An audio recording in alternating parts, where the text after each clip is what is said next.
Ever since Vice President Kamala Harris ascended to the top of the Democratic presidential ticket last month, Donald Trump supporters have called her a Jezebel and someone who slept her way to the top. At a rally in Michigan, Trump's running mate, J.D. Vance, insinuated that Harris was some sort of welfare queen. And today, Vance posted this video from a 2007 Miss Teen USA pageant with the caption, "I have gotten a hold of the full Kamala Harris CNN interview." Not to be outdone, Donald Trump amplified the racist, sexist attacks this week, reposting this photo, which features Kamala Harris, Hillary Clinton, and a lewd caption, "Not suitable for this program."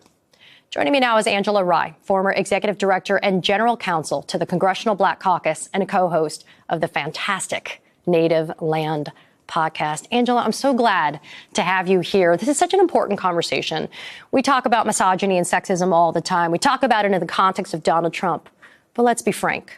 When it comes to women of color, there's a particular vitriol that is saved for women of color by people like Donald Trump, J.D. Vance, and other Republicans.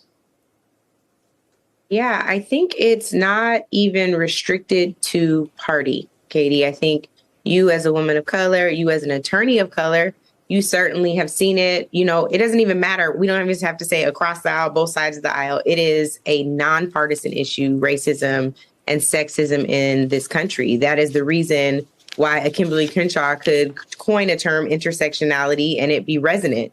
The reality of it is there are a lot of folks that create terms out of something as beautiful as diversity, equity, and inclusion and change it to mean something like didn't earn it, despite the fact that many of them didn't earn it either. They earned it on our backs and off of trust funds and off of legacy admissions and all of the things that help to level a playing field on a field they should never be able to play on themselves. And what we also know about Kamala Harris in particular is she is by far the most qualified person to ever run for president. If folks have some facts that they like to hand to us to show us why what I'm saying isn't true, I'd love to see them. This is someone who won her district attorney's race. This is someone who won her her attorney general's race in the state of California. This is someone who ran again statewide in California as the United States Senator of California. She won that. And she didn't win her 2020 election bid, but she was so great of a candidate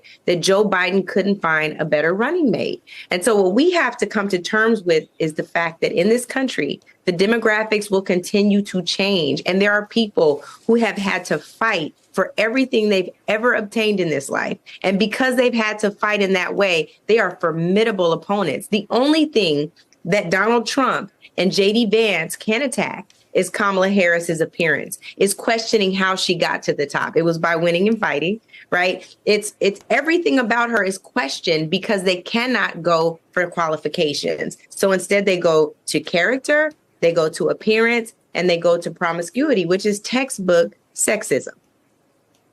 You know, Angela, to talk about this compare and contrast. In 2016, Donald Trump, when he got busted for that Access Hollywood video, said, "Oh, this is just locker room talk. This is how people talk in locker room."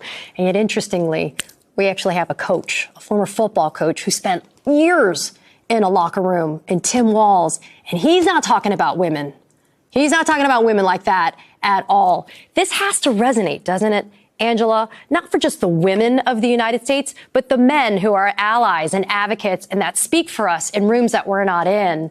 This has to resonate to see that there's an option available to Americans in November where we don't have to have the disgusting pig of Donald Trump back in the Oval Office.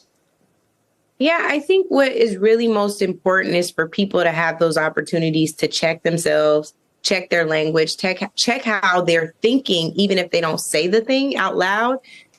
So whether we're talking about a coach, Tim Walz, now VP candidate Tim Walz, or we're talking about folks who know, again, potty mouths are not a partisan issue, Katie. I think we cannot lie to the American people about that. We have people probably in our respective friend groups who are like, hey, you might not want to say that. Sometimes, Katie, I have to say, Angela, you might not want to say that.